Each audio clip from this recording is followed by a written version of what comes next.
banyak, gitu ya. Dan aku pernah juara satu cerdas cermat sekabupaten, ada sertifikatnya, ada piagamnya, gitu ya. Kalau aku mau menghafal Alkitab ini, bisa saja, pasti bisa dalam setahun, bisa dalam setahun. Kalau aku mau menghafal ini bisa. Jadi kenapa nggak dihafal lah ya? Karena Tuhan melarang. Hah? Kok Tuhan dilarang? melarang untuk menghafalnya. Nanti kalau ada yang dirubah-rubah sama orang gimana? Kalau nggak dihafal? Kalau nggak dihafal, dirubah-rubah lah sama orang lain. Kalau nggak dihafal, dirubah-rubah lah nanti. Kita kan punya manuskrip, kan ada manuskripnya. Iya. Yang asli ada. Mana bisa dirubah yang asli? Nggak bisa dong dirubah yang asli. Tapi karena kan gini, kita menghafal di si Alkitabnya, bukan si manuskripnya. Kan kita menghafal ya, Alkitab. Kalau kita menghafal, udah. Iya, orang kan menghafal dari manuskrip itu. Kan begitu kan? Dari manuskrip itulah yang dihafal orang. Nah, kalau dia sudah pikun, bisa-bisa hafalannya itu salah kalau sudah pikun. Nah, makanya orang Kristen dilarang untuk menghafal Alkitab. Dilarang keras oleh Tuhan sendiri yang melarang. Karena manuskripnya ada. Yang ditulis para nabi itu ada. Kalau dihafal, maka hikmatnya akan dicabut oleh Tuhan. Kalau dihafal gitu. Itu firman Tuhan, apa mau kita bilang? Oh, itulah alasan makanya gitu ya? Halak kita ataupun para pendeta tidak menghafal Alkitabnya ya. Iya, karena dilarang oleh Tuhan gitu. Alasan dilarang oleh Tuhan. Kenapa Tuhan melarang? Ini kan itu dia seharusnya kan firman dia itu harus dijaga, jangan sampai orang jadi lupa. Iya. Kalau lupa baca aslinya. Kan ada yang asli manuskrip asli kan ada. Kalau lupa, gitu ya. Kalau orang punya manuskrip asli di mana-mana kan yang dijual perbelikan di toko kan Alkitab bukan manuskrip. Iya, karena ada lembaga penerjemahnya. Contoh nih, Lembaga Alkitab Indonesia. Mereka menerjemahkan dari manuskrip yang asli. Itu loh, terjemahannya yang kita baca. Kalau kita tidak setuju dengan terjemahannya, ya kita tinggal pergi saja ke Vatikan, melihat manuskrip yang aslinya di situ. Kita terjemahkan aja sendiri, nggak ada paksaan. Iya, tapi kan Lembaga Alkitab Indonesia telah mempermudah menerjemahkannya. Itulah yang kita pakai. Kalau kita tidak terima dengan terjemahan Lembaga Alkitab Indonesia, silakan saja pergi ke museum di Vatikan, Museum Israel. Apakah ya berbeda? Kan? Ternyata tidak gitu loh. Ya kan nggak semua anak-anak kita bisa pergi ke sana, dan anak kita gimana mau tahu dia itu asli ataupun salah kalau di Alkitab sendiri. Ada Lembaga Alkitab Indonesia. Gitu loh. Ada Lembaga Alkitab Indonesia, orang-orang yang berkompeten yang menerjemahkannya gitu loh. Orang-orang yang anak-anak kita apa sampai ke situ? Kenapa tidak sampai? Mereka kan bisa membeli Alkitab Lembaga Alkitab Indonesia. Nah, dia taunya itu asli ataupun benar ataupun salah gimana kalau memang kamu berpatokan ke manuskrip di Israel di Roma sana? Ya, kalau dia tidak terima apa yang diterjemahkan Lembaga Alkitab Indonesia, silakan saja ke Israel. Kan begitu. Ya, tapi di mana, kayak mana dia mau menerima atau nggak menerima kalau dia sendiri nggak tahu itu asli atau palsu ataupun benar. Karena perasaan dia kalau sudah Alkitab dia pasti benar, tong. Mana tahu dia mau pergi ke Roma sana lah ya. Itulah Lembaga Alkitab Indonesia. Kita sudah dipermudah oleh Lembaga Alkitab Indonesia. Inilah terjemahannya. Ini tulisan aslinya. Kalau kira-kira tidak mempercayai Lembaga Alkitab Indonesia, silakan saja terjemahkan sendiri. Hah? Silakan saja terjemahkan sendiri. Kalau tidak percaya kepada Lembaga Alkitab Indonesia. Kan ini kan ceritanya kalau. Seperti yang Ratu Ento tadi katakan. Gitu ya? Berarti bagaimana setiap kita pembaca Alkitab boleh tidak terima ya? Boleh terima, boleh tidak terima ya? Boleh dong dikritisi dong. Karena begini. Boleh dikritisi, Lembaga Alkitab Indonesia boleh dikritisi. Gitu ya? Tidak ada contohnya gini deh. Firman Tuhan, kenapa dikritisi? Kan itu firman Tuhan kok dikritisi. Kalau terjemahannya salah.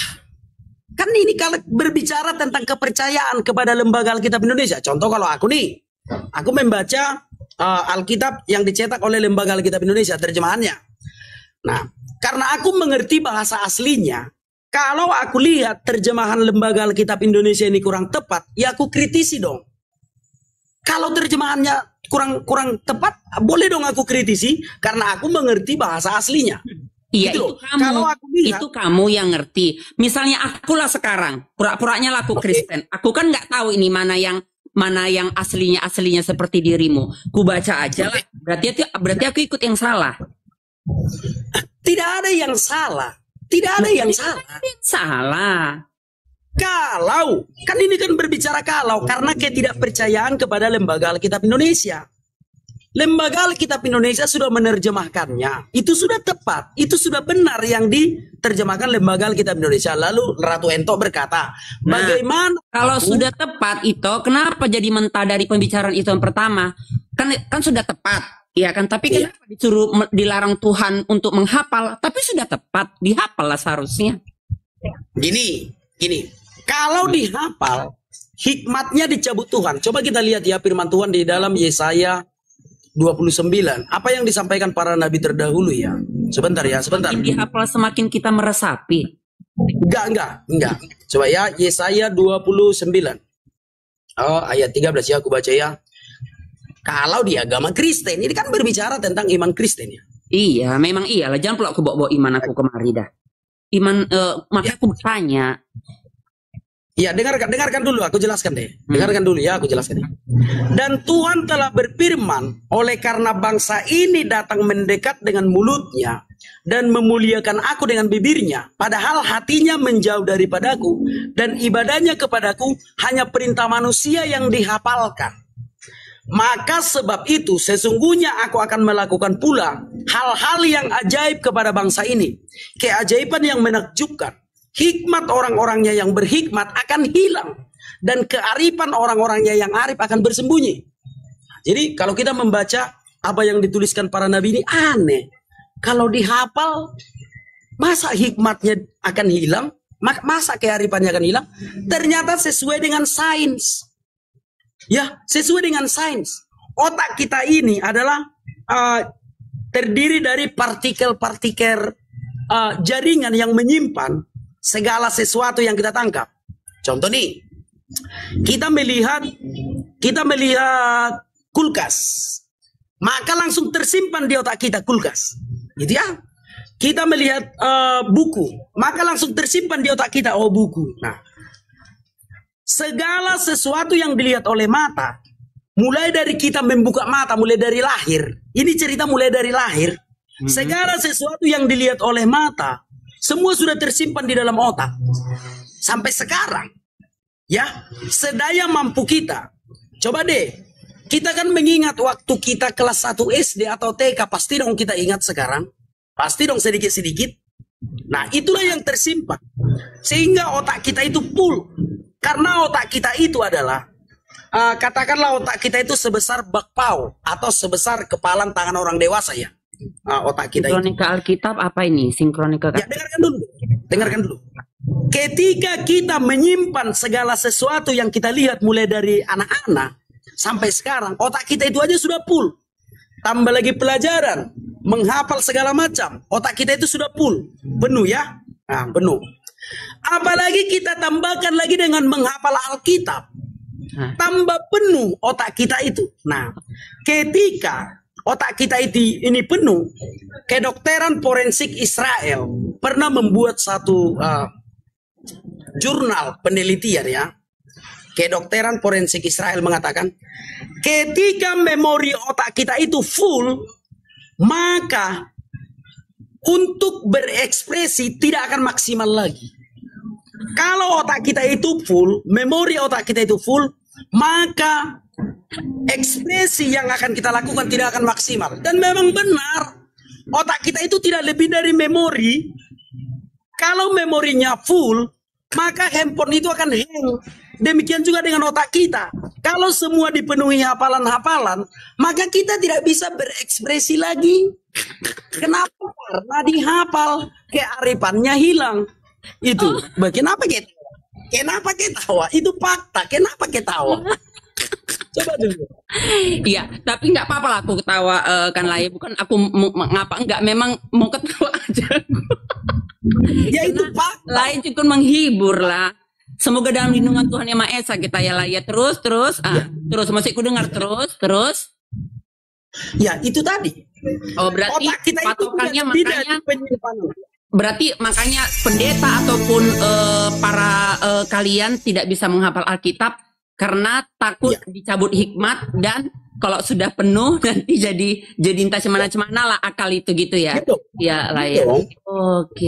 Itu fakta. Jadi yang benar itu adalah direnungkan siang dan malam, direnungkan, dibaca, direnungkan dan dilakukan. Itu firman Tuhan ya. Di dalam kitab Mazmur ya. Ya, di dalam kitab Mazmur direnungkan, dibaca, direnungkan setiap malam dan dilakukan. Itu yang benar, bukan dihafal. Bisa pula otak kita menghafal undang-undang, menghafal pelajaran, Alkitab, semua. Tidak akan maksimal lagi dalam berekspresi, sehingga benarlah yang dikatakan kedokteran forensik Israel itu. Ini maksudnya gimana itu? Disuruh menghafal, kita nanti nggak bisa berekspresi. Apa yang perlu dari ekspresi seorang firman? Ini kan seorang apa-apa. Maksudnya firman Tuhan kenapa butuh ekspresi? Kenapa firman Tuhan kita butuh ekspresi? Iya dong, firman Tuhan yang...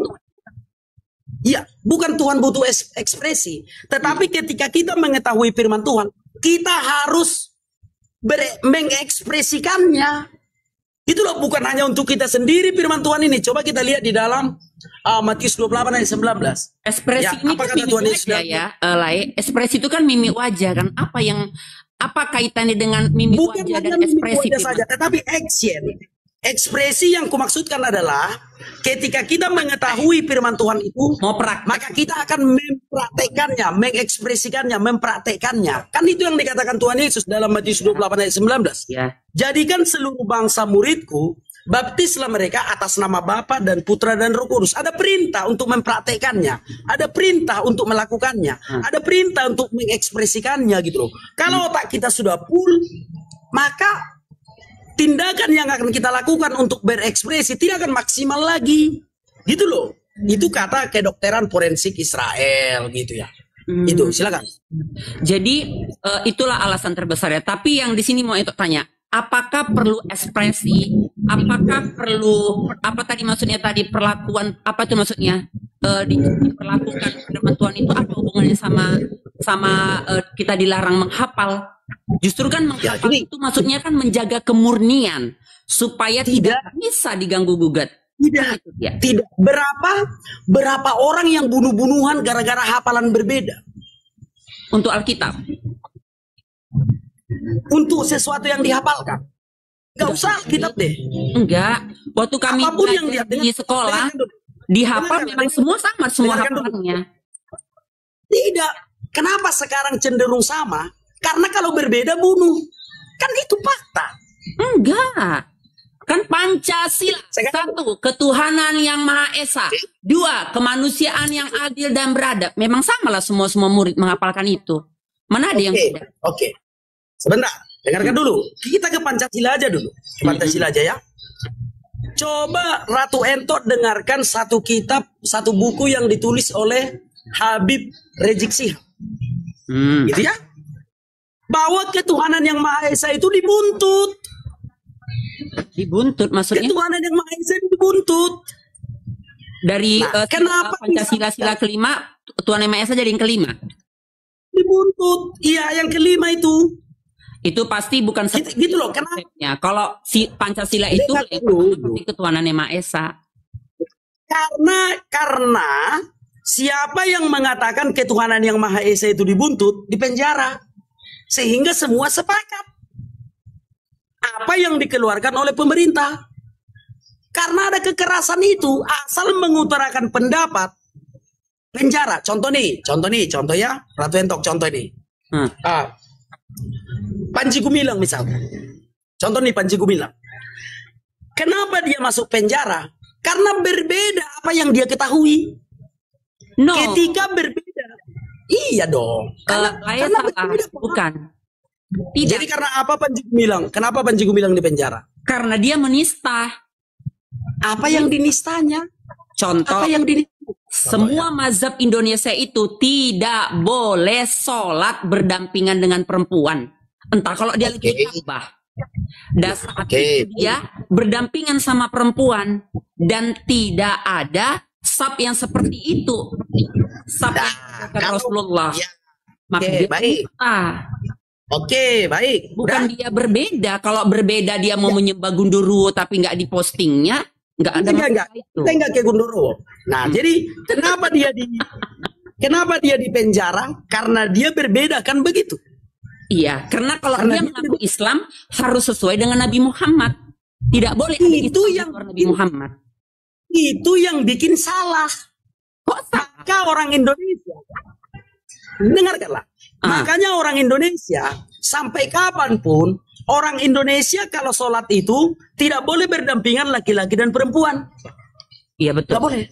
Harus. Seperti itu. Karena kalau dengarkanlah dulu. Aku tidak asal berbicara. Iya, aku tidak asal berbicara. Dengarkan aja lah dulu. Terus. Dengarkan aja lah dulu. Aku tidak akan asal berbicara. Sampai kapanpun di Indonesia ini orang kalau sholat tidak boleh berdampingan laki-laki dan perempuan. Kalau ada ustadz yang membuat berdampingan laki-laki dan perempuan akan dipenjara. Lah pastilah. Nah, itu yang makanya sama. Sampai kapanpun akan sama. Karena ada ancaman kekerasan itu. Oh, berarti itu yang bikin mohon maaf ya, Lae, berarti di agama Lae perintah Al-Qur'an boleh sesuka hati dirubah-rubah kapan mau jadi dirubah. Alkitab ya. Ini Alkitab, kalau di agama Kristen Alkitab ya. Iya. Agama itu urusan kita dengan Tuhan. Betul. Gitu, agama kita itu urusan kita dengan tuntunan Alkitab kan? Harus sesuai dengan tuntunan Alkitab kan? Iya dong, harus sesuai dengan tuntunan Alkitab. Iya, berarti kalau ada yang berbeda dengan Alkitab, itu masih Kristen atau tidak? Oke, iya. Kalau berbeda dengan Alkitab, tentu saja dia bukan Kristen. Kalau berbeda dari Alkitab, itu ya. Sekarang begini, apakah Ratu Entok pernah ke Mekah? Iya, betul. Nah, di Mekah itu juga berseberangan laki-laki dan perempuan, hanya disitulah salahnya. Disitulah salahnya orang-orang lain. Disitulah Panji bilang itu penistaan. Jangan disamakan. Kalau lagi di Mekah tempatnya harus seperti itu. Kalau kita sudah pakai mazhab. Oh, berarti begini Bu Ratu. Kalau di Indonesia nggak boleh. Kalau di Mekah boleh gitu. Emangnya Indonesia lebih sudah tidak seperti itu. Kan bukan mau sholat berjamaah ya. Memang dia lagi itu tidak untuk melakukan ada rukun yang dikerjakan di situ. Nah, kalau dia mau memindahkan, mau membuat mazhab sendiri itu di Indonesia dengan peraturan. Iya, makanya aku bertanya sama Ratu sekarang. Makanya bertanya aku sama Ratu Entok. Kalau di Indonesia nggak boleh, gitu ya? Kalau di Mekah boleh. Tapi jangan sholat di masjidnya dah. Kalau lagi di Mekahnya itu bebas orang. Karena memang dia mau melakukan tawaf itu. Kalau lagi di Madinah sholat nggak bisa.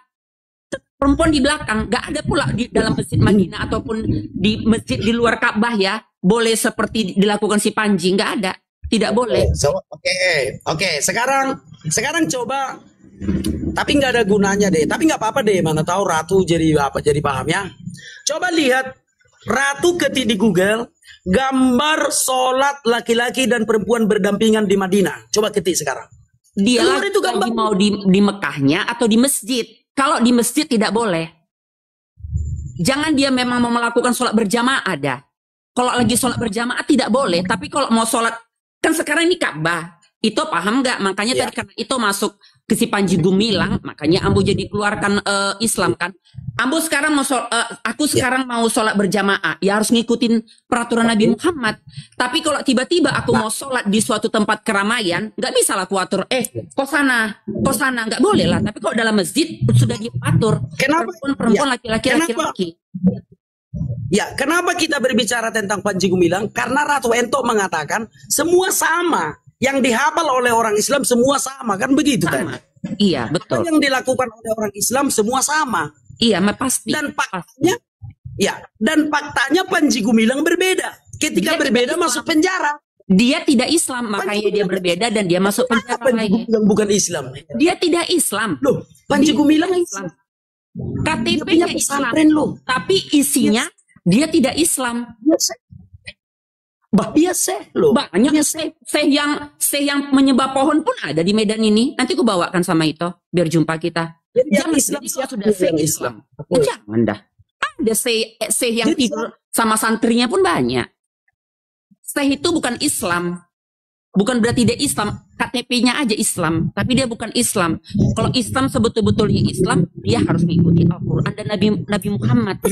Kalau yang aku tahu ini ya, kalau dia agamanya Islam, dia sholat. Aku juga di Medan banyak kawan orang Islam. Kalau dia sholat ke masjid, yang aku tahu dia Islam, yang aku tahu ya. Iya. Gitu ya. Contoh dia sholat. Iya. Gak usah aku bilang 5 waktu. Iya. Gak usah aku bilang 5 waktu. Kalau aku punya kawan, kulihat dia pernah sholat, menurutku dia Islam. Ini contoh ya, ini contoh ya itu adanya orang, contoh ya, dipakainya kalung salib, masuk dia ke gereja, tapi apa yakin itu betul-betul dia patuh kepada Alkitab dan Tuhan Yesusnya dirimu? Coba. Ini pura-pura, segitulah si Panji itu. Enggak. Kalau di Islam itu yang menjelaskan tadi, aku terima saja. Kalau aku heran, itu kan urus apa aku karena aku Kristen. Si Panji itu tidak kalau di dalam Kristen gitu ya. Kalau di dalam Kristen, semua yang mengaku Yesus adalah Allah, dia Kristen. Kalau dia imannya itu kadang goyang ya. Tidak sekuat yang lain-lain lah, nggak seteguh yang lain-lain. Itu urusan dia sama Tuhan. Tetapi selagi dia mengaku Yesus adalah Allah, dia adalah Islam. Kami orang Kristen tidak boleh menghakimi. Oh itu si anak Batak bukan Kristen, nggak boleh.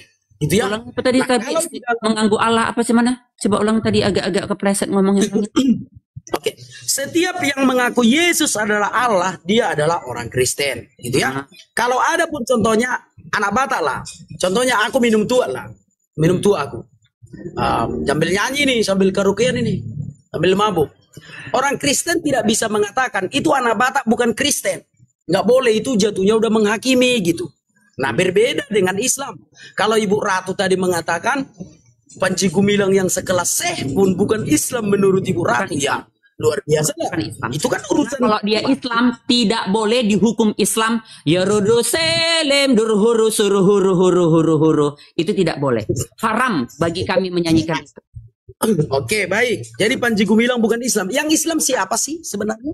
Yang Islam siapa sih? Adalah bersahadat dan bersaksi hanya Nabi Muhammad lah junjungan kita dan Allah Subhanahu wa taala lah Tuhan kita. Itulah baru dia Islam. Panji Gumilang baru juga dia mengikuti sesuai dengan sunnah Rasul dan hadis dan Al-Quran. Tidak boleh dari dua hal itu, tidak boleh lagi. Dengar dulu Bu Ratu. Panji Gumilang juga menyembah Allah Subhanahu wa taala. Panji Gumilang juga dari mana diri tahu dia menyembah Allah? Dia bersahadat kok. Ya. Soal sahadat itu pun bisanya sekarang bersahadat, tapi yakin itu sembah rupanya Tuhan Allah. Panji Gumilang nggak tahu lah. Udahlah. Nah itulah makanya aku bilang orang, karena kita nggak tahu isi hati dia itu. Karena kami yang tahu kalau dia Islam tidak boleh mengucapkan salam Yahudi itu tidak boleh. Tidak boleh. Jadi Menteri Agama bukan Islam. Dia memang berkewajiban karena memang dia adalah nanti di padang mahsyar, jadi cerita panjang lebar aku. Entah kalau kita memang pegang jabatan kayak Jokowi, dia kan presiden, jadi hanya boleh ke masjid, nggak boleh dia rupanya ke gereja, boleh lah. Nah, itu dia makanya aku bilang. Kalau ambo, kalau aku siapa aku rupanya, ngapain aku masuk gereja? Ya, udah salah itu kita. Sudahlah. Jadi gini, itu makanya aku bilang, itu tadi makanya aku bilang Bunda, Islam itu tidak akan berbeda. Sampai kapanpun di Indonesia ini, Islam itu akan satu mazhabnya akan sama lah. Pasti sama. Gitu ya? Pasti sama. Kenapa bisa sama? Karena kalau berbeda penjara.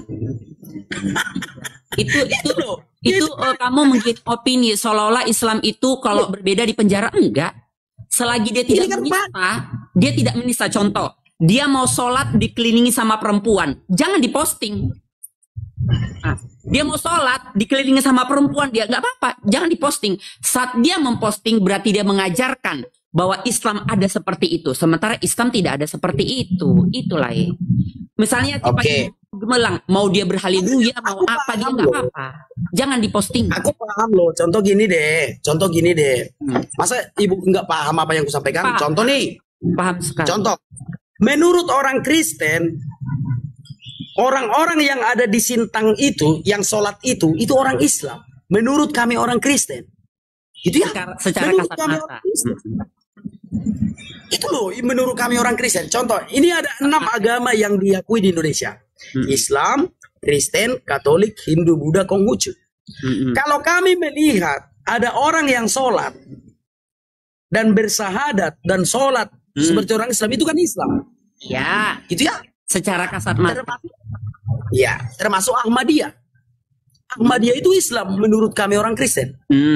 Gitu. Karena kalian nggak tahu Kong kajian Islam terus. Iya, karena kan nggak ngerti. Kan ceritanya ini karena nggak ngerti kan. Iya betul. Menurut kami semua orang Islam itu sama. Mau dia Ahmadiyah, mau dia Nahdlatul Ulama. Menurut kami orang Kristen semua orang Islam itu sama.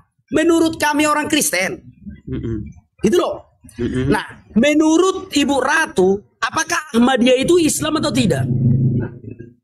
Kalau secara kasat mata, kalau orang sudah sholat seperti itu bilang kan bisa saja dia Islam, bisa saja. Nah, tapi dia akan jadi tidak Islam saat dia menyimpang dari Rasulullah dan ajaran Al-Quran. Oke lah. Jadi dia hanya Islam kalau dia betul-betul kayak mana Nabi Muhammad, itulah dia Islam. Iya, dia Islam, tapi sholat maghribnya 1 rakaat, berarti nggak Islam. Berarti Islaman, KTP-nya aja Islam. Karena bukan Islam. 2 rakaat, bukan 1 rakaat. Oh ya sudah, aku kan bertanya saja. Iya. Aku kan bertanya. Makanya kadang-kadang di KTP-nya aja lai Islam. Kena kalian tengok ke masjid Islam, nah, tapi adanya orang Islam, tapi sholat maghribnya 1 rakaat, berarti dia nggak Islam, pura-pura Islam.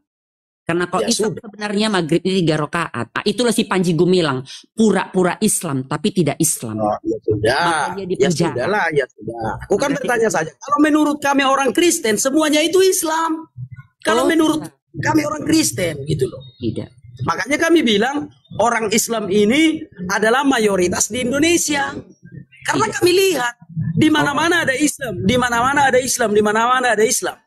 Ternyata menurut Ibu Ratu, Panji Gumilang bukan Islam. Berarti bukan Islam. aduh, tapi itu Israel. Ya sudahlah, ya sudah. Oke. Dia tidak Islam. Ngaku-ngaku Islam ya, KTP-nya aja Islam. Tapi ada udang di balik batu. Karena di Al-Quran pun ada itu. Saat dia berjumpa sama orang ini, dia mengaku ini. Tapi nanti dari belakang kita, dia mengolok-olokin kita. Karena sudah di Al-Quran ada. Itulah si Panji Gumilang itu. Ya, Karena Ibu yang mengatakan, sebetulnya dia tidak boleh seperti itulah ya. Nah itu. Ya, Ibu Ratu yang mengatakannya. Kalau menurutku semua Islam sama. Kalau Tidak. menurut aku. Tidak.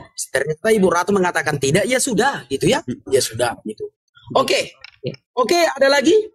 Jadi, nah itu satu tadi alasan kenapa Alkitab tidak bisa diapain. Nah, sekarang ini mau kutanya lah, Lai. Kan sekarang kita lagi hirup pikuk lah ini kan, semenjak muncul Elio Sukesi dan lab-lab seperti ini.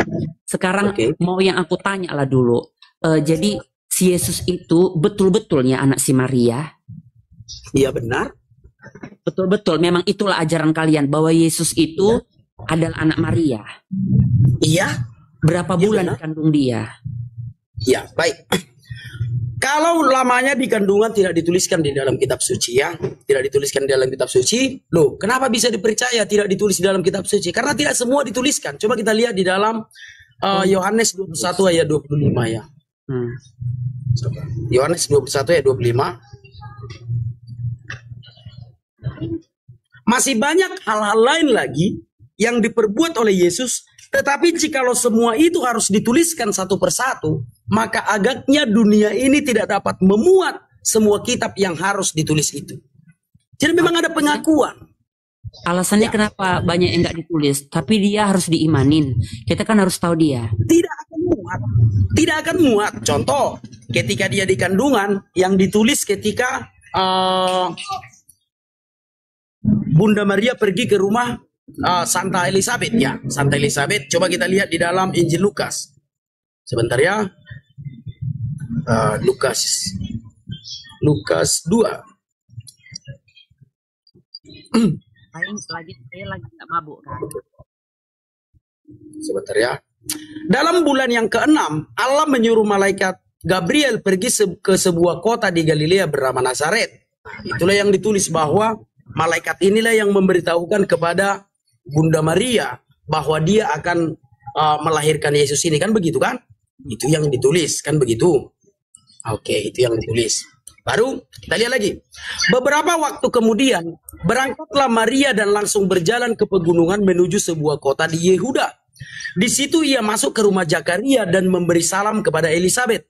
Dan ketika Elisabet mendengar salam Maria, melonjaklah anak yang di dalam rahimnya. Dan Elisabet pun penuh dengan Roh Kudus, lalu berseru dengan suara nyaring, "Diberkatilah engkau di antara semua perempuan, dan diberkatilah buah rahimmu." Artinya Tuhan Yesus ini sudah dikandungan ya. Kenapa Tuhan Yesus ini kita bisa tahu sudah dikandungan pada masa ini? Karena Elisabet berkata, "Diberkatilah engkau di antara semua perempuan, dan diberkatilah buah rahimmu. Siapakah aku ini sampai ibu Tuhanku datang mengunjungi aku?" Nah, artinya ketika dia di kandungan, dituliskan dong. Ketika dia di kandungan kan? Baik, sekarang kita lihat kelahirannya. Pada waktu itu Kaisar Agustus mengeluarkan suatu perintah menyuruh mendaftarkan semua orang di seluruh dunia.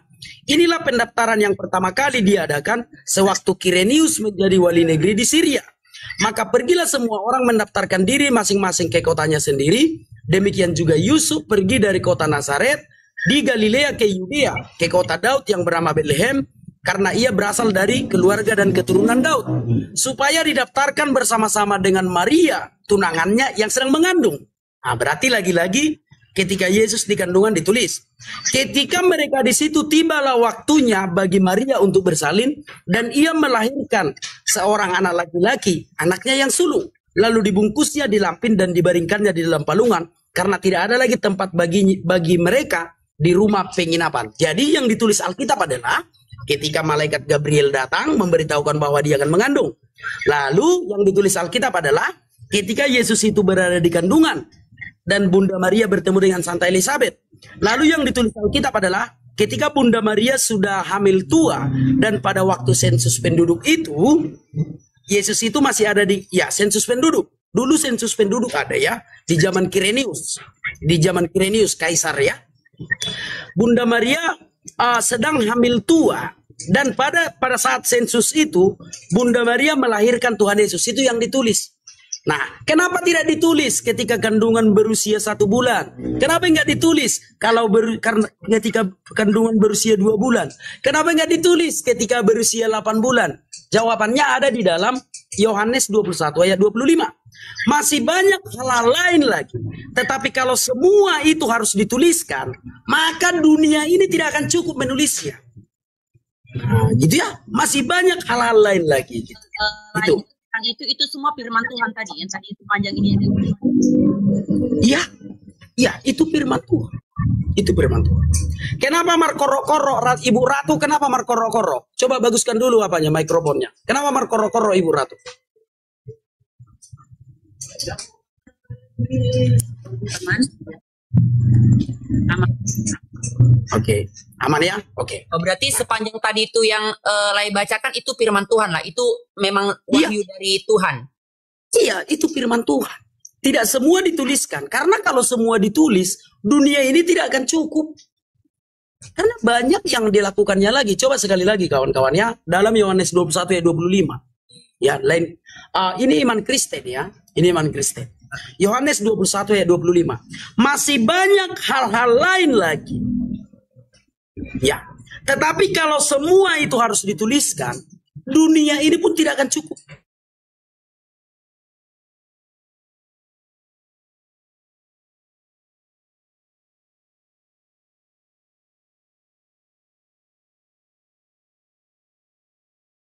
Tahun. Tentu saja tidak gitu. Makanya apa yang dituliskan itu, ya itu sudah menjadi yang terbaik. Yang tertulis itu gitu. Kita tidak bisa menuntut lagi. Kenapa nggak ditulis ini? Kenapa nggak ditulis? Kalau mau ditulis, tulis dong semua 33 tahun. Siapa yang bisa menulis biodata seseorang selama 33 tahun? Di muka bumi ini belum ada. Biodatanya ditulis selama 33 tahun. Belum ada. Banyak lain. Nggak ada. Coba sebutkan satu deh. Contoh B.J. Habibie dipilihkan karena memang lengkap semua data dia dari dia masih lahir di mana, mamanya siapa, makanya dia pilih B.J. Habibie. Oke, sekarang coba tunjukkan datanya di mana B.J. Habibie ketika berumur 1 tahun 4 bulan. Ya tontonlah, belilah bukunya. Klik aja dulu. Enggak ada itu. Lah, ya Tuhan, aku udah nonton filmnya loh, cuman nggak ada. Itu cuma klaim-klaim saja. Itu cuma klaim-klaim saja. Gitu ya. Ketika BJHBI dulu deh. Memang diambilkan narasumber untuk film tersebut. Iya. Coba dengarkan dulu deh. Kenapa sih kayak gitu cara menangkapnya kawan-kawannya? Coba dengarkan Ibu Ratu dulu. Yang ditulis itu BJHBI lahir di sini. Udah? Iya. Ketika dia lahir, apa yang dimakannya? Apa ditulis?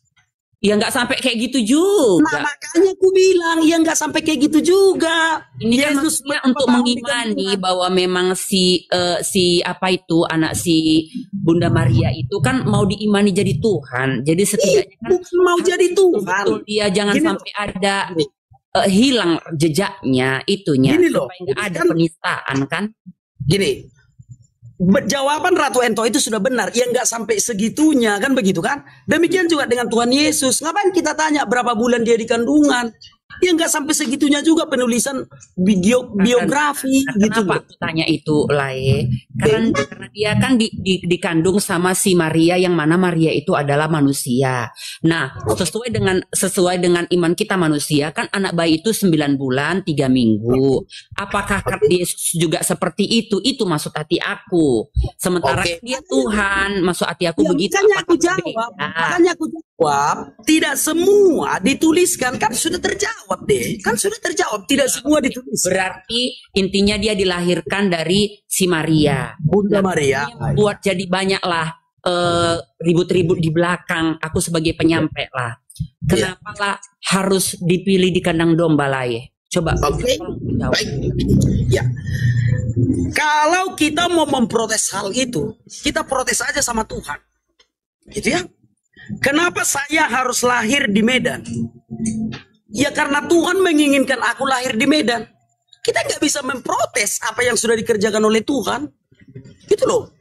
Sebab rancangan Tuhan itu, coba aku bukakan dalilnya di dalam. Sebentar, sabar dulu ya. Aku kalau nggak pakai dalil nggak enak. Yesaya 55.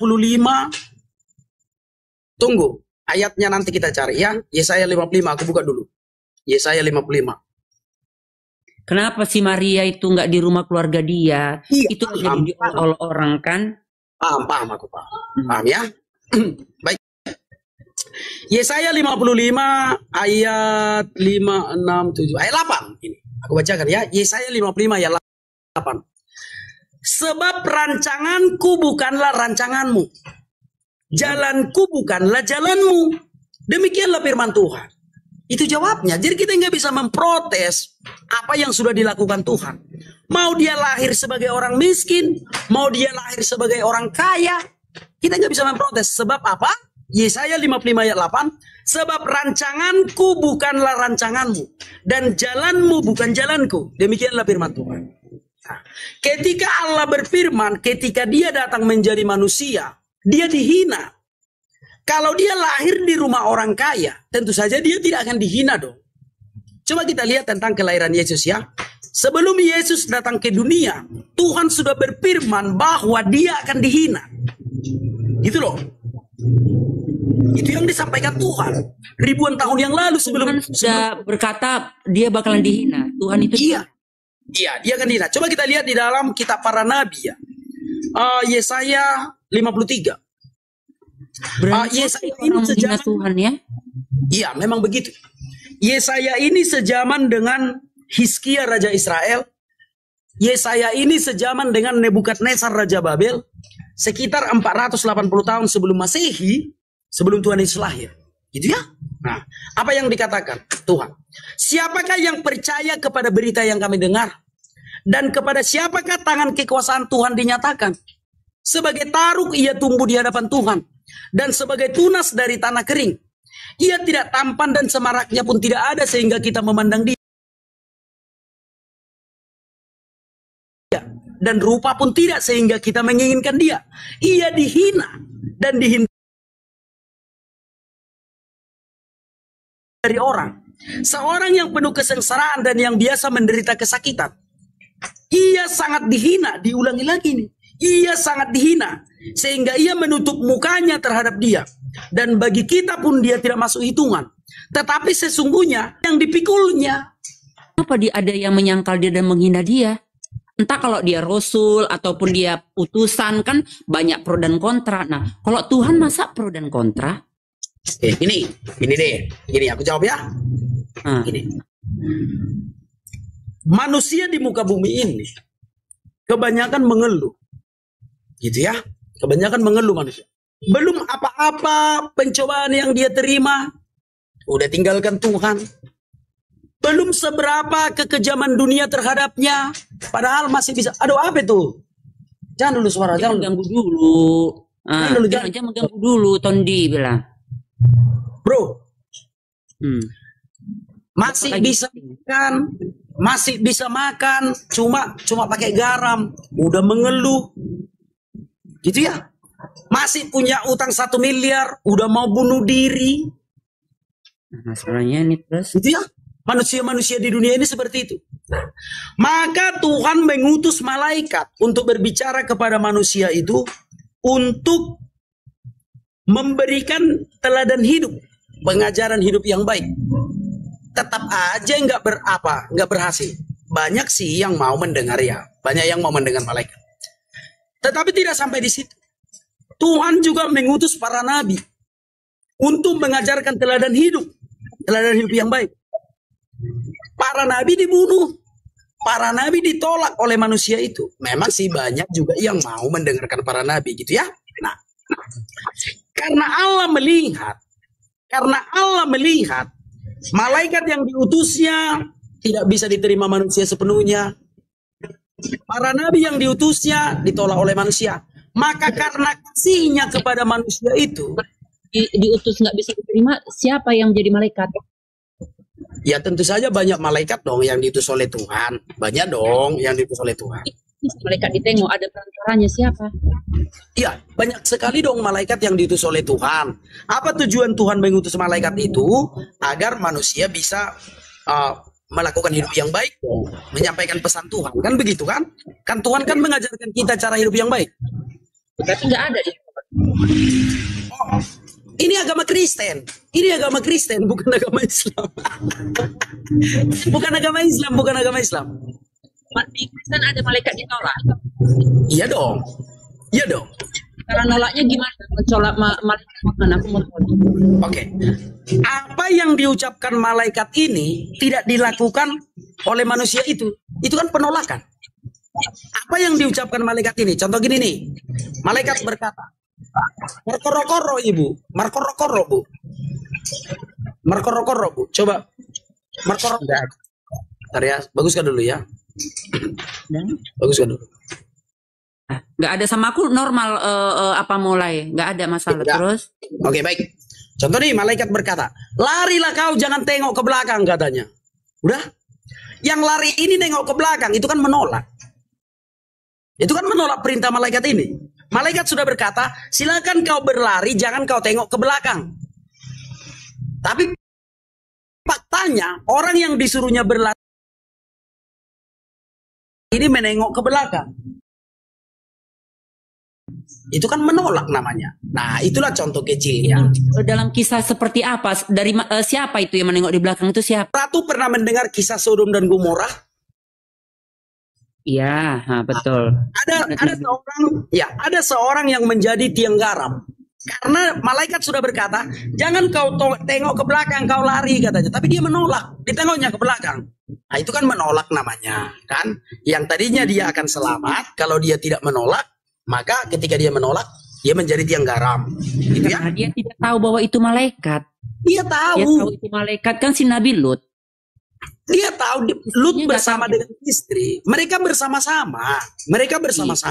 Mereka tahu ya. Karena mereka bersama-sama. Nabi Lut yang tahu dia malaikat. Kalau istrinya nggak tahu. Ya, tentu saja kedua anak perempuannya juga tahu. Itu ya. Nah, bukan Nabi Lut. Iman kalian istri dan anak-anaknya tahu? Iya. Bukan Nabi Lut ya. Tapi Lot. Kita kan berbicara tentang Kristen sekarang. Kita kan berbicara tentang Kristen, gitu ya. Nah, karena malaikat itu banyak ditolak oleh manusia, maka Allah mengutus para nabi. Para nabi yang diutus Tuhan dibunuh. Oke. Sekedar ditolak saja. Sehingga Karena Allah Nabi memutuskan, ya, sehingga Allah memutuskan dia akan menjadi manusia untuk memberikan teladan hidup secara langsung. Karena malaikat yang diutusnya banyak yang menolak. Para nabi yang diutusnya banyak yang menolak. Sehingga Allah memutuskan dia datang menjadi manusia secara langsung. Aku bukakan dalilnya ya.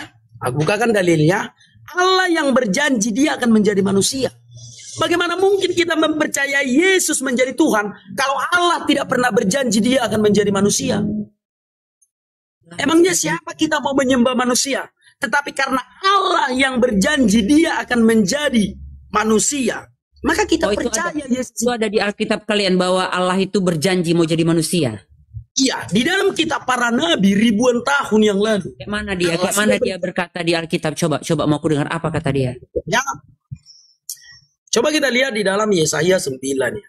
Bukan perjanjian baru, bukan ya. Di dalam kitab para nabi. Inilah sekarang yang ditunggu-tunggu oleh orang Israel. Mereka sedang menunggu-nunggu sekarang ya. Oke, aku baca. Seorang anak telah lahir untuk kita, seorang putra telah diberikan untuk kita. Lambang pemerintahan ada di atas bahunya dan namanya disebut orang penasehat ajaib, Allah yang perkasa, Bapa yang kekal, Raja damai. Itu yang dinubuatkan para nabi terdahulu. Maka ketika anak itu lahir, ya kita sembah. Gitu yuk. Gitu loh. Karena nabi terdahulu yang mengatakan tentang anak ini, tentang Yesus ini. Maka orang-orang Majusi itu orang-orang pintar ya. Ketika orang Majusi mengerti kitab para nabi, Yesus lahir disembah. Goblok enggak? Goblok dong. Masa orang baru lahir kok disembah? Goblok dong. Tapi karena mereka mengerti kitab para nabi, nabi terdahulu, ya disembahnya gitu ya. Coba aku tunjukkan dalilnya ya, biar jangan asumsi. Aku tunjukkan dalilnya. Sebelum aku mengetahui kitab para nabi, harusnya aku berpikir goblok banget orang Majusi. Anak bayi kok disembah, gitu ya. Coba kita lihat di dalam Matius.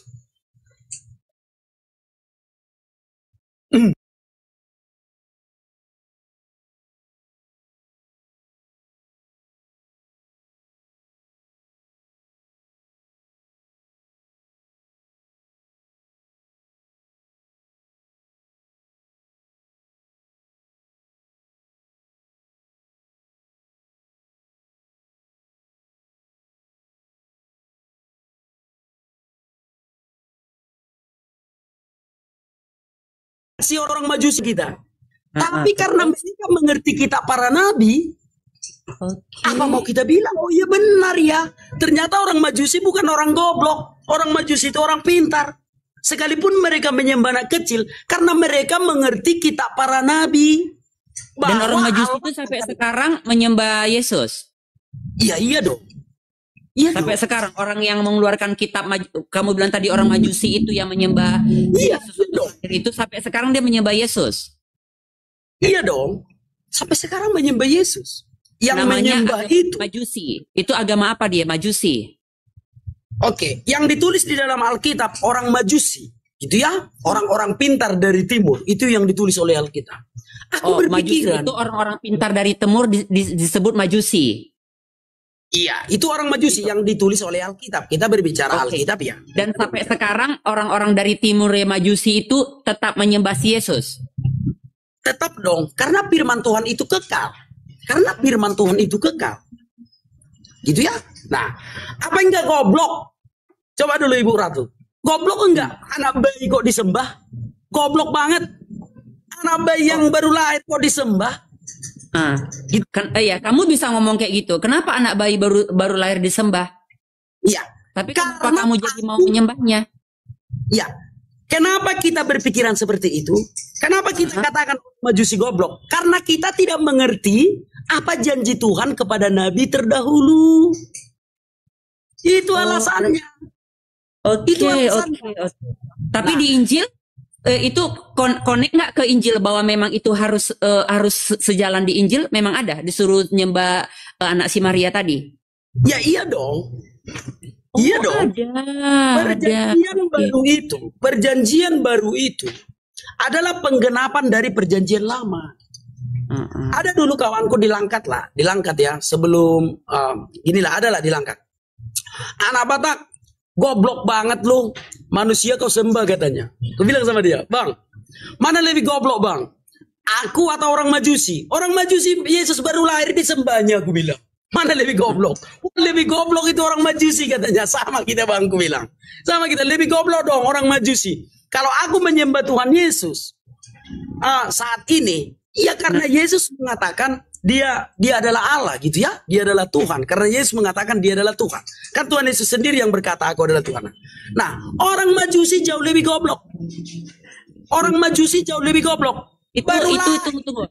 Itu tadi bilang kan Yesus itu aku adalah Tuhan, itu di kitab kamu baca. Iya, di kitab saya dong. Di kitab saya dong. Oke. Gitu ya. Ada ya langsung Yesus berkata aku adalah Tuhan gitu ya? Ada dong, Yohanes 13 ayat 13, ada dong. Oke. Tapi ada pemenggalan yang lain nggak? Kalau dia menyatakan dia juga utusan, ada juga ya? Itu baca ya. Sebagai manusia dia utusan ya. Sebagai manusia dia utusan gitu ya. Sebagai manusia. Kan ini kan soal apa itu tadi, teladan hidup itu. Malaikat diutus Tuhan.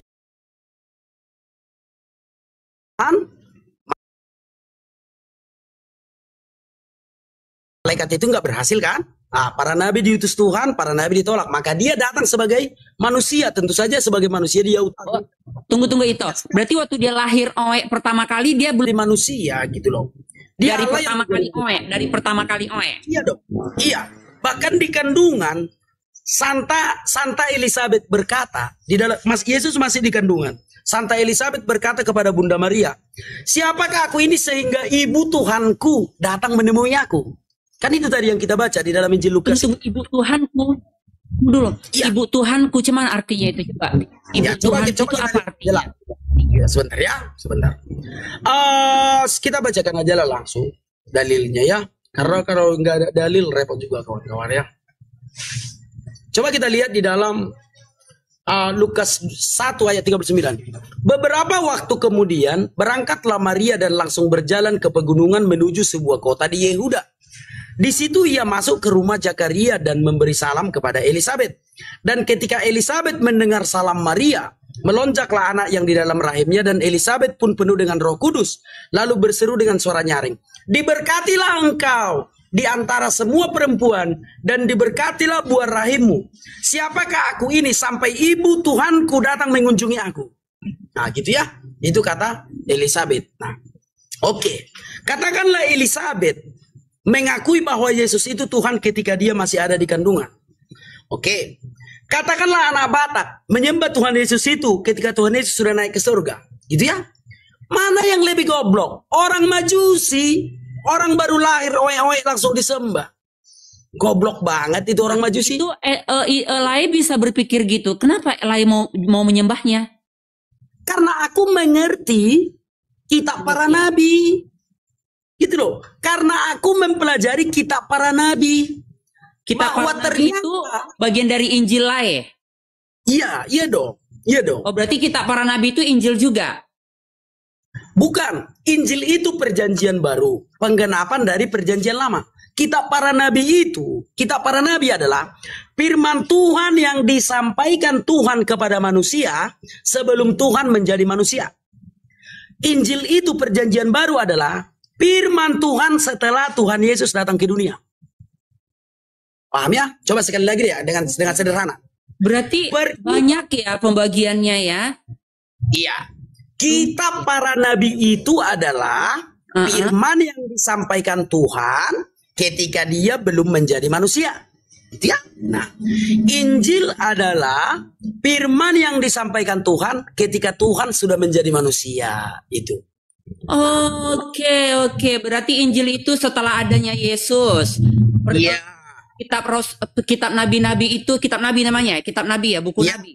Ya. Buku nabi ya, sebelum Tuhan menjadi manusia. Ya, sebelum Tuhan menjadi manusia gitu ya. Tuhan jadi manusia. Oke. Dan di kitab para nabi itulah, dan di dalam kitab para nabi itulah Allah berjanji akan menjadi manusia. Setelah aku mengetahui itu, maka aku tidak bisa lagi mengatakan orang Majusi goblok. Setelah aku mengetahui itu, maka aku tidak bisa lagi mengatakan orang-orang Yahudi mula-mula goblok. Ternyata memang benar di dalam kitab para nabi, Allah berjanji akan menjadi manusia gitu. Bagi yang percaya, bagi yang percaya. Orang Kristen khususnya Lae harus mengimanin kitab para nabi itu ya sebagai dasar Injil sebelum ada Injil gitu ya. Iya, iya. Oke. Itu berapa nabi? Banyak nabinya di buku Wah, itu. banyak banget. Banyak banget. Banyak banget ya. Mulai dari apa yang diucapkan oleh Abraham. Lebih dari 25 lebih. Lebih dari 25. Lebih dong. Lebih. Belum seberapa itu. Menjadi satu kitab. Dari lebih dari 25 itu bisa satu kitab. Iya. Di situ semua bercerita banyak sekali, banyak ya. Ratusan ya. Itu. Oke. Dan itu sinkron nggak ke Injil kira-kira? Sampai detik ini sinkron. Sinkron, tidak ada yang bertentangan, sinkron. Itu bukan Bible ya, buku kitab Nabi itu bukan Bible ya? Ya, gini, Alkitab itu, Bible itu terdiri dari kitab para nabi dan Injil. Digabungkan dua-duanya. Kalau mau dipisah-pisah juga boleh, aku punya. Itu ya, kalau mau dipisah-pisah juga boleh. Ini kitab Torah yang ditulis oleh Musa, gitu ya. Ini yang ditulis oleh para nabi. Gitu ya, kalau mau dipisah-pisah juga boleh, sabar. Nah, ini yang ditulis oleh para rasul. Oh, bukan ini, ada. Kalau mau digabungkan menjadi satu kitab, ini dia. Kalau digabungkan menjadi satu kitab semuanya ini, gitu. Itu apa itu? Alkitab, inilah Bible, Alkitab. Di sini sudah digabungkan. Yang ditulis oleh Musa, sebentar ya. Yang ditulis oleh Musa segini. Yang ditulis oleh para nabi segini. Yang ditulis oleh pemazmur segini, yang ditulis oleh nabi-nabi setelah para nabi segini, perinjil segini, itu digabungkan menjadi satu kitab, itulah Alkitab, digabungkan semua, digabungkan. Jadi Injil itu Alkitab orang Kristen itu ini ya kolaborasi dari berbagai tulisan ya. Iya benar, dari berbagai tulisan. Tulisan apa? Harus jelas dulu tulisan apa ya. Yaitu apa yang ditulis oleh Musa, itulah yang kami kenal dengan kanon Ibrani. Lalu apa yang ditulis oleh para nabi, itulah yang kami kenal dengan kitab para nabi. Itu ya, Tanakh, Torah, kitab terdahulu lah. Kanon Ibrani. Kanon yang cerita kita. Itu kan berarti kan nggak pure tuh firman Tuhan. Ada berbagai buku, bahkan ada yang tulisan dari karangan manusia, akan itulah tadi penginjil segala macam. Nah, kenapa orang lain mau percaya dengan tulisan yang bukan tulisan Tuhan? Maksudnya bukan firman Tuhan seutuhnya. Kenapa mau percaya? Ya, karena sesuai dengan fakta sejarah, sesuai dengan fakta, gitu ya. Karena sesuai dengan fakta. Contoh ya, Tuhan berfirman kepada Musa. Artinya gini loh. Apakah Alkitab orang Kristen itu adalah kitab yang ditulis oleh manusia? Iya. Kalau ada pendeta yang mengatakan itu bukan tulisan manusia, boleh dong jumpa sama aku. Kalau ada pendeta yang mengatakan firman Tuhan ini bukan tulisan manusia, ya, ini tulisan manusia. Musa itu manusia. Musa kan manusia. Nah, Tuhan berfirman kepada Musa dan tuliskanlah katanya. Maka Musa menulis. Nah, demikian juga dengan para nabi yang lain. Kalau ada di satu iman. Gak usah. Oh gini. Kalau ada yang mengatakan, ini orang Kristen nih, orang Kristen ya. Kalau ada yang mengatakan orang Kristen, kitab suci kita ini jatuh dari langit katanya. Itu orang Kristen yang salah. Gitu. Nah, itulah. Nah, tulisan yang kita maksud adalah tulisan manusia, bukan si Musa itu nggak manusia, pasti manusia lah, makanya bisa megang pulpen kan, megang kertas segala macam kan. Yang dimaksudkan di sini adalah perkataan. Nah, karena berarti kan itu seperti barusan Laya jabarkan kan, berarti nggak real perkataan Tuhan, tapi ada juga asumsi dari penginjil, dari kitab ini, nggak pure, memang itu wahyu Tuhan semua. Maksud hati aku, kenapa berani mempercayai yang mana bukan asli wahyu dari Tuhan seperti itu. Baik. Ya, ini kita mempercayai apa yang ditulis oleh Musa karena dia adalah orang yang diutus oleh Tuhan. Apapun yang ditulis Musa kita percayai. Kan banyak sekarang yang mengatakan, oh yang ditulis Musa itu bukan firman Tuhan, bolos. Selagi saya mempercayai Musa itu sebagai orang yang diutus oleh Tuhan, maka aku percaya apa yang ditulis oleh Musa. Itulah Pentateuch itu, apa kitab Torah itu ini. Ya. Ada orang yang mengatakan, sebentar. Ada orang yang mengatakan, semua itu ditambah-tambahi Musa. Tidak benar semua itu firman Tuhan, itu ditambah-tambahi Musa, bolos. Yang penting seluruh yang ditulis oleh Musa. Iman orang apa yang dari Musa boleh dipakai sepenuhnya di Yesus. Iya. Okay. Ya, sekalipun orang mengatakan, oh itu Musa udah menambahinya, katanya, boloslah.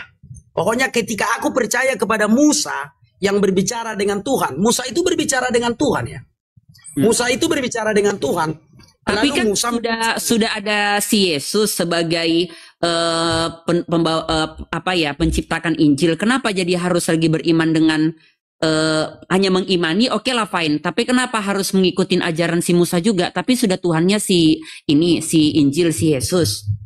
Kenapa? Oke. Karena apa yang disampaikan oleh Musa tidak pernah bertentangan dengan apa yang disampaikan Yesus gitu. Sama, apa yang diajarkan Musa itu yang diajarkan Tuhan Yesus. Tidak ada yang bedanya. Kalau ada bedanya baru kita tidak imani. Ini tidak ada bedanya. Walaupun sudah berubah zamannya, walaupun zamannya sudah berubah harus disesuaikan ya. Iya. Sekali begini firman Tuhan. Begini firman Tuhan ya. Dalam bahasa Batak begini, bahasa Indonesianya nanti kita cari. Bahasa Bataknya begini. Nang humutar pe akarobean. Apa bahasa Indonesianya itu ya? Sekalipun dunia ini bergoncang, sekalipun dunia ini berakhir, tetapi firman Tuhan tidak akan pernah berlalu gitu. Oke. Jadi kekal, hukumnya kekal gitu. Hukumnya kekal itu. Berarti kenapa jadi Yesus harus ada mengeluarkan Injil lagi? Seharusnya dia tinggal buka aja lah kitab si Musa ya. Kita belajar kitab Musa aja, seharusnya gitu lah, nggak usah lagi ada Injil kan? Kalau memang ya, Yesus tidak membawa Injil, harus dipakai. Yesus tidak membawa Injil, Bu Ratu. Yesus tidak membawa Injil. Oh, Yesus Jadi, tidak bawa Injil. Enggak. Makanya aku bilang tadi, ketika Yesus lahir, contoh di jadi udah Injil apa itu lah, mujizat siapa? Injil itu adalah tulisan para rasul. Para rasul menulis apa yang dilakukan oleh Tuhan Yesus. Itu loh. Ketika Yesus lahir di Bethlehem, para rasul menulisnya Yesus lahir di Bethlehem. Itulah Injil, Injil sinoptik ya. Itulah Injil. Bukan satu kitab. Tapi tadi katanya firman Tuhan. Kamu bilang Injil itu firman Tuhan. Yaitu firman Tuhan. Gini loh. Berarti si rasul itu Tuhan juga? Bukan. Rasul itu yang menulis. Sama seperti Musa. Musa menulis apa yang disampaikan Tuhan. Itu ya. Musa bukan Tuhan dong. Musa manusia dong. Iya. Itu ya. Karena dia nabi pasti demikian manusia. Demikian juga dengan para rasul. Para rasul menulis apa yang disampaikan Yesus. Ketika Tuhan Yesus berkata, jangan membalas kejahatan dengan kejahatan. Para rasul menulis. Ya. Seluruh kitab suci orang Kristen ditulis oleh tangan manusia. Gitu loh. Jadi kalau gini deh, biar Ibu Ratu paham deh. Kalau di dalam iman Islam, Injil itu kan kitab yang dibawa malaikat Jibril ke pangkuan Isa ketika lahir, kan begitu kan? Ini kan satu kitab. Injil itu kan satu kitab. Kalau di dalam iman Islam, Injil itu adalah satu kitab yang dibawa malaikat Jibril, diletakkannya di pangkuan Isa ketika Isa baru lahir, kan begitu kan? Nah, bagi orang Kristen yang nggak mengenal seperti itu, bukan itu Injil yang diimani oleh orang Kristen. Bukan. Gitu loh. Loh, kenapa enggak? Kenapa enggak, Bu Ratu? Ngeri kali. Berarti sekarang mau bertanya tentang Isa ya, Nabi Isa ya, bukan Yesus ya. Nggak ada pula dah. Untuk membedakan pemahaman Injil itu gitu. Tapi salah. Membedakan pemahamannya salah. Nggak ada pula Nabi Isa kami lahir bawa Injil. Nggak ada. Nggak ada dia bawa Injil. Nggak ada. Jadi Injil, betul. Ini Islam yang betul. Injil itu sama kayak Nabi Muhammad lahir. Nggak ada pula dia bawa Al-Quran. Berangsur-angsur wahyu itu turun. Sebentar ya. Inilah enaknya bawa Al-Quran dah. Ya, sebentar ya. Inilah enaknya diskusi. Nabi Isa itu nggak ada lahir bawa Injil dia. Gini Bu Ratu. Ini ya. Inilah enaknya berdiskusi dengan anak Batak, karena anak Batak mempelajari 3 agama yang berbeda. Jadi Ibu Ratu tidak mempercayai kalau Injil itu dibawa malaikat Jibril diletakkan di pangkuan Nabi Isa. Nggak mempercaya itu. Dari lahir dia, keluar dari Dia lahir, yang Nabi suci, Isa ini lahir. ada Al-Quran. Bukan Al-Quran, Injil. Ada Injil. Injil itu dibawa malaikat Jibril ke pangkuan Isa. Ya, memang Jibril semuanya. Soal di pangkuan atau nggak di pangkuan, nggak bisa saya buka karena itu bagian dari bagian dalam Islam kami. Tapi nggak ada pula dia lahir bawa Al-Quran dah. Nggak ada. Bukan Al-Quran, kita nggak membahas Al-Quran. Kita nggak membahas Al-Quran. Kita membahas Mau Injil, aku bilang mau Injil. Nggak ada Nabi Isa lahir bawa Injil. Nggak ada. Coba sekarang aku tanya deh, Ibu Ratu. Injil yang dipahami oleh orang Islam itu seperti apa sih? Silakan. Injil itu wahyu Allah Subhanahu wa Ta'ala sebagai salah satu mujizat Nabi Isa kami. Tapi dia dilahirkan dari seorang rahim wanita yang suci yang bernama Maryam. Tidak ada di pangku dia Injil. Nggak ada. Tidak ada. Injil itu adalah wahyu. Injil itu bukan satu kitab. Injil itu bukan satu kitab. Satu kitab. Bagaimana? Kayak mana dia prosesnya? satu. Proses kitab ini kayak mana? Prosesnya kayak mana? Prosesnya bilang dia mendapatkan wahyu sama seperti ini. Seperti rasul-rasul sebelumnya, sama seperti Nabi Muhammad, berangsur-angsur. Bukan tiba-tiba turun ada Injil dikasih kayak gitu ya. Sakitnya itu, ya Tuhan nggak sanggup dah. Turun jadi siapa yang menulis Injil itu? Siapa yang menulis Injil itu menjadi satu kitab? Siapa yang bikin jadi satu kitab? Para sahabat-sahabat dari Nabi Isa. Di zaman Isa sudah ada sahabat. Adalah, dia punya sahabat. Murid pun dia ada. Mana lebih dulu? Sebentar dulu ya. Ada muridnya, sahabatnya. Ibu Ratu tahu nggak? Isa itu lahir kapan? Muhammad itu lahir kapan? Tahu nggak Ibu Ratu? Oh enggak, aku tahu tapi harus kubaca karena aku nggak akademis. Berarti gini deh, intinya gini deh. Tapi ada di buku aku lengkap semua. Ya, intinya gini deh. Gini deh. Ya, intinya gini deh. Menurut Ibu Ratu, Injil yang diturunkan kepada Isa itu bukan satu kitab, ya? Bukan ya? Satu kitab. Satu kitab. Nah, kayak mana prosesnya? Prosesnya kayak mana? Kayak mana prosesnya? Kalau sesuai dengan iman kalian bilang Nabi Isa kami lahir sudah bawa Injil. Ini tentang Islam. Gini deh, aku pertama dari Kristen dulu deh ya. Aku pertama dari Kristen. Udah? Menurut iman Kristen, Injil itu berasal dari 2 kata. Angelo yang artinya kabar baik. Gitu ya, Injil itu berasal dari 2 kata yaitu kabar baik. Nah, kabar baik itu Yesus itu. Keselamatan yang dibawa Yesus itu, itulah kabar baik itu. Gitu ya. Nah, apa yang dilakukan Yesus ditulis oleh murid-murid Tuhan Yesus. Lalu itu digabungkan menjadi satu kitab, itulah Injil. Jadi Injil yang diimani oleh orang Kristen adalah kitab yang ditulis oleh manusia. Itu ya. Tapi manusia tidak ada dirubah dah. Tidak ada dirubah. Memang itu kata-kata si Isa itu ditulis dia. Iya, oke. Itulah Injil yang diimani oleh orang Kristen. Ini Kristen ya, aku nggak mau menjelaskan Islam. Tangkap polisi lah aku. Yang kujelaskan ini menurut agama Kristen, gitu ya. Ini yang kujelaskan ini menurut agama Kristen. Injil yang diimani orang Kristen adalah kitab yang ditulis oleh para manusia. Mereka melihat Yesus dituliskannya. Menurut Ibu, Injil yang diimani orang Islam, apakah ditulis oleh manusia juga? Silakan. Tapi tidak ada perubahan. Bukan ada rekayasa dari si Paulus itu. Si Paulus itulah sumber kesesatan menurut kami. Coba jawab dulu deh dengan tegas. Apakah Injil yang diimani oleh orang Islam adalah kitab yang ditulis manusia? Silakan. Tidak ditulis manusia. Itu firman Allah. Itu iya, siapa yang menulisnya? Siapa yang menulis kitab Injil ini? Loh, kalau memang tulisan Injil lah memang manusia lah, tapi bukan tulisan manusia. Jangan dipelintir. Jadi Al-Quran ini bisa ada di rumahku langsung turun dari langit. Gitu. Bukan Quran. Kita enggak membahas Al-Quran loh. Sama lah itu kan. Enggak dari Allah itu. Dia tetap tulisan manusia lah, tapi Sekarang ketegasan bukan dari ini Ibu Ratu. ciptaan manusia isinya. Injil itu bukan ciptaan manusia lah ya. Bukan. Iya. Perkataan Tuhan ditulis Iya. ke dalam kitab suci. Nah, sekarang aku tanya Ibu Ratu, apakah Injil yang diimani oleh Islam adalah kitab yang ditulis oleh manusia? Kamu tujuannya mau memelintir gitu. Bukan.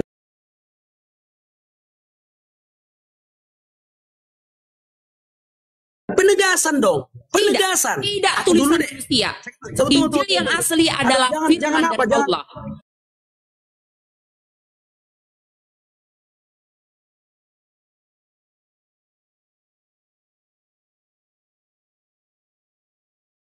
Kalau Jangan play.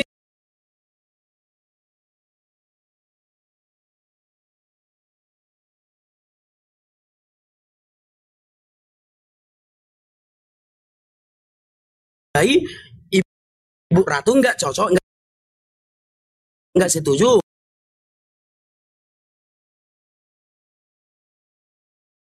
iya, di Makanya pangku Nabi aku bilang. Muhammad dah.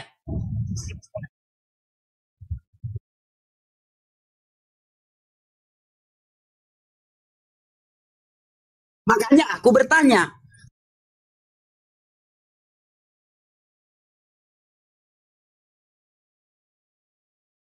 Kalau begitu, apakah Injil yang diimani oleh orang Islam adalah kitab yang ditulis manusia? Silakan. Iyalah, tapi dia firman Tuhan, bukan firman si Paulus. Iya, firman Tuhan. Firman Tuhan ditulis oleh manusia, itu ya. Iya.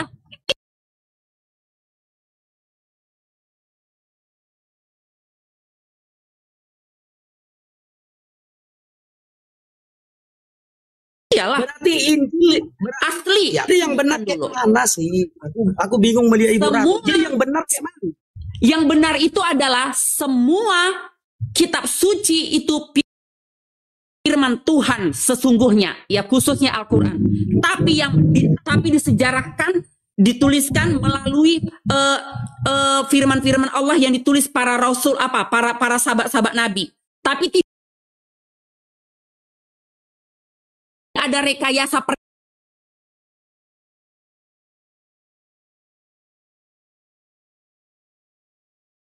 perkataan Nabi Muhammad di situ, nggak ada perkataan Nabi Isa di situ, Ya. tidak ada perkataan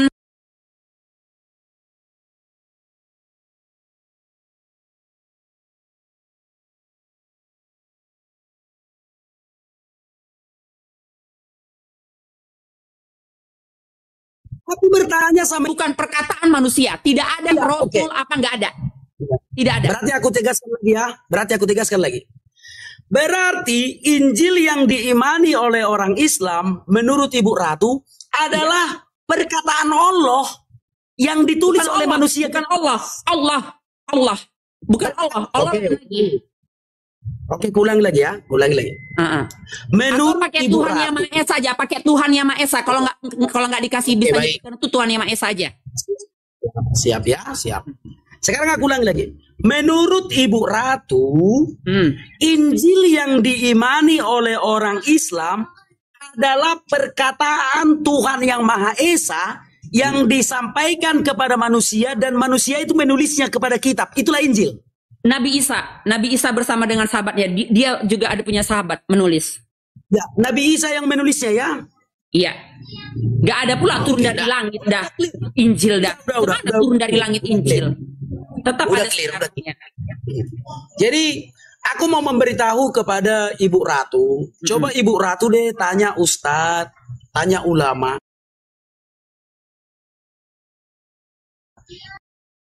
Injil itu kitab yang udah dibikin ke pangkuan Isa Al-Masih ketika Isa masih bayi. Itu yang kupelajari. Tapi kalau Ibu Ratu nggak percaya itu nggak usah. Kita nggak bisa memaksakan. Oke lah. Oke. Tidak boleh ini ada yang cemana kita mau menurut antara ini.